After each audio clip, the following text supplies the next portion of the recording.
What's up, everybody? Thank you for tuning into another video where I interview people just like yourself, unique individuals who have a passion and expertise, something that they can share with you that could possibly teach you something and hopefully entertain you. So today I have a special guest. I'll let him introduce himself real quick.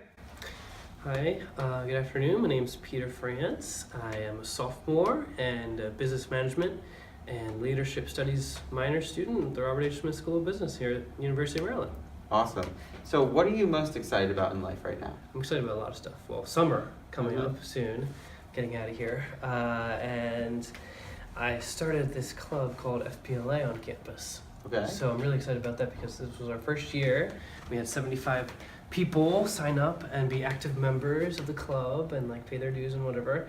And then just looking optimistic for next year because there'll be even more schools in Maryland, because prior to this year there was only Stevenson, Salisbury, so 2 schools in the entire state. And now this year we had us and Towson and Johns Hopkins, so that's 5. And now this year I became the state president of all the schools in Maryland. So now I'm responsible for trying to increase that even more. So I'm really excited about that. And you're only a sophomore? I'm only a sophomore, yeah.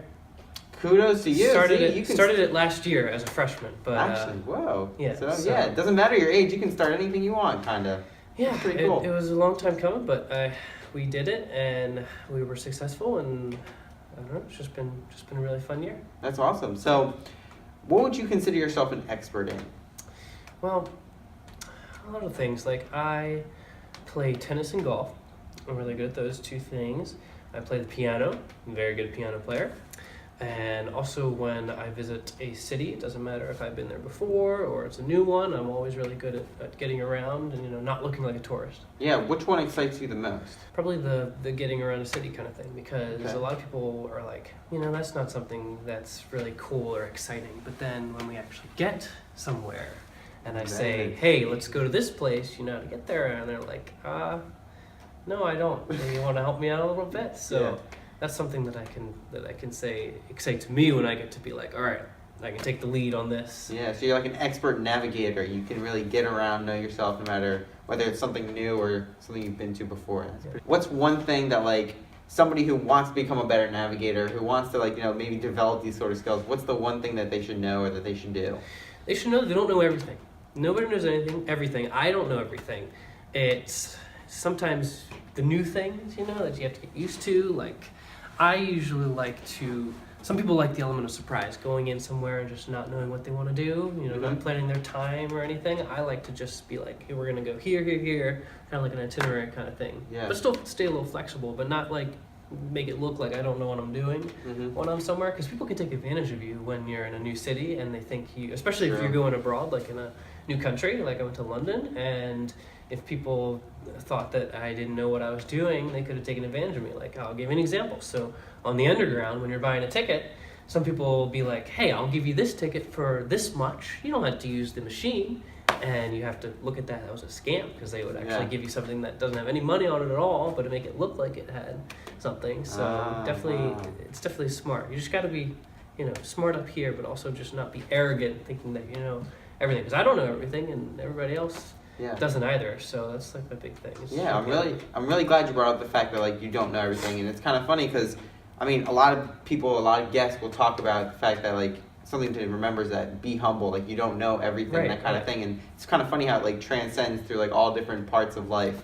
And then the other thing that's really interesting is that you talked about being an expert navigator and whether you've been there or not, that kind of thing. And I too personally, I traveled last summer 80 days across the United States, and this past winter I traveled across Europe, and I used to be somebody who was really structured. When I go somewhere, I want to know exactly what I'm doing, that kind of thing. But I wanted to also, challenge myself. So I stepped outside my comfort zone a little bit and was like, I want to go to this big city, but I don't know what I'm going to do there. I'm going to go there, go to the visitor center, get to know people, say hi, walk up to a local, be like, what do you recommend? Kind of things like that. And so there's always a good balance between having a plan set, but then also kind of leaving it open to anything. Yeah, so it's kind of like the other things I mentioned. So piano playing and tennis player, golf player, those things.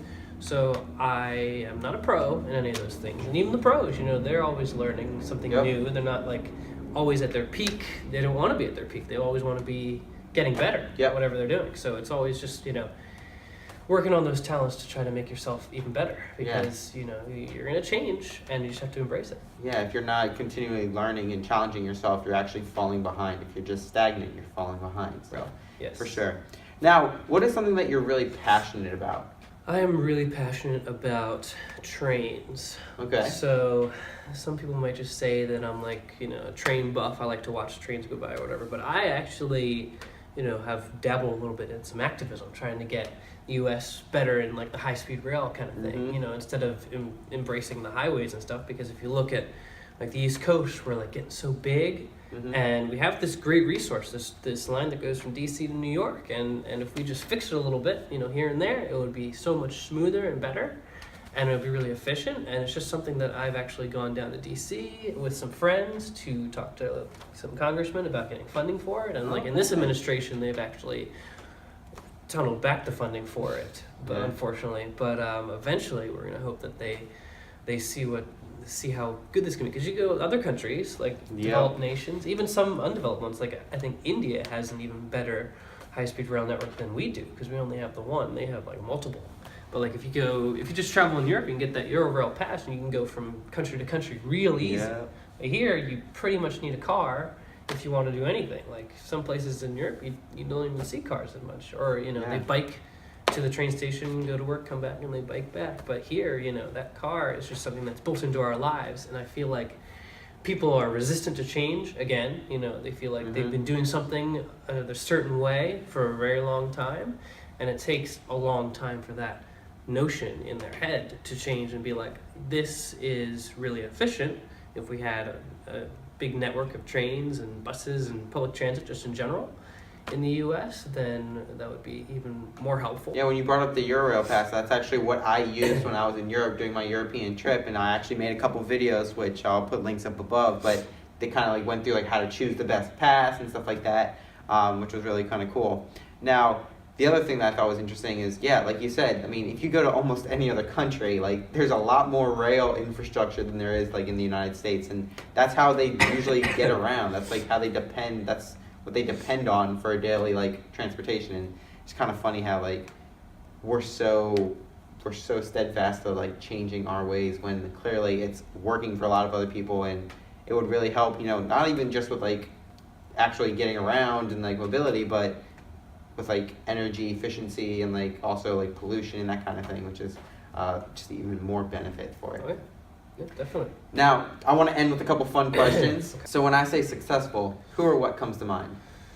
Oh, well, I'm taking this innovation class, so I've got the name Steve Jobs in my head. There you go. You know, that he's like the guy who came up with all these ideas in like a different way. He had a different spin on it. So I think he's really successful, and Okay. learning his style and his ways of how he went through life is going to be helpful for me, you know, Yeah. going forward to be successful too. Yeah, we had another guest actually. We were talking about leadership, and when I asked about successful, he brought up Steve Jobs, and he was kind of, you know, saying, because we also talked about leadership as like one of his expertise, and we were talking about, you know, there's different kinds of leaders and that kind of thing. And yeah, Steve Jobs definitely has a certain type of leadership to him that also brings like, you know, that creative spin, that twist to everything, which makes him unique. But yeah, so if you want, you can check that out. I'll put a link up above as well. But next question is, if you had $1 billion, maybe you were rich like Steve Jobs, what would you trade all that money for in return? Well, I know a lot of people would say you donate some of it to charity, which I would, and then the rest of it I would take my family, hopefully when I'm older and I'm, you know, maybe for myself, pay off some of my college debts, which will be not that big because I'm an in-state student here and some scholarships, but still. But after that, I'd like to like travel around the world with my family. It's something that we've always wanted to do. You know, we're saving so much money to do it. You know, just go to one place eventually, but to be able to go to multiple places, like, you know, the Euro pass that you mentioned, something like that would be really cool. But I feel like I'd still have money left over, so yeah, it's just so that would be a lot. That would be a lot of money. Yeah, to work with. Yeah. I'm definitely excited about the whole travel thing. I mean, that ultimately what I would like to do is to be able to take what I'm doing here right now at the University of Maryland and like just interview people across the world that I meet who have like crazy unique stories that they can share, expertise that you wouldn't expect, and like life lessons. Because one of the things I've already learned here sitting with just students from the University of Maryland is that so many of us talk about the same themes and the same concepts, and I would like to show everybody watching that this is something that happens around the world, that we're all people, like we're all, like I say, unique individuals, but at the same time we're all like grounded on the same things. We're all like built upon the same things. We all come up with the same sort of ideas, theories, and understandings, which is kind of cool. But here's the last question. It's one of my favorite questions. If you had a billboard that you could put anywhere in the world and you could put anything on it, where would you put it and what would you put on it?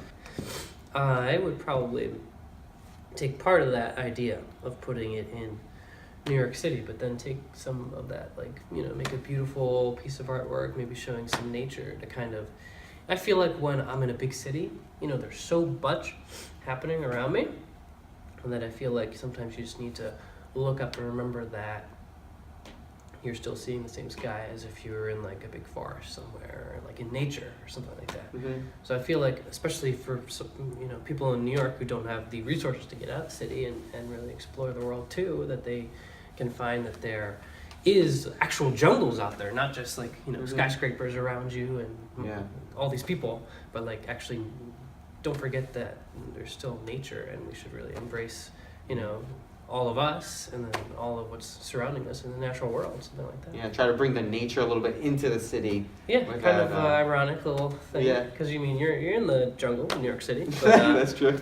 but you know he's kind of, I think that'd be cool. Yeah. Yeah. No, I totally like that. So, there you guys go. That is another interview where I talk to people just like yourself who are unique individuals. They have a passion and expertise and just maybe some fun stories to share. So, if you guys enjoy this, please hit the subscribe button, because ultimately my goal is to reach as many people as possible and to really just impact as many lives as possible. So, I also need you to please share this with somebody else who you think would enjoy it or who would benefit from it, because that's how I'm going to be able to reach more people. So, if you guys enjoyed, please hit the subscribe button, share with somebody you know, and until next time, high five!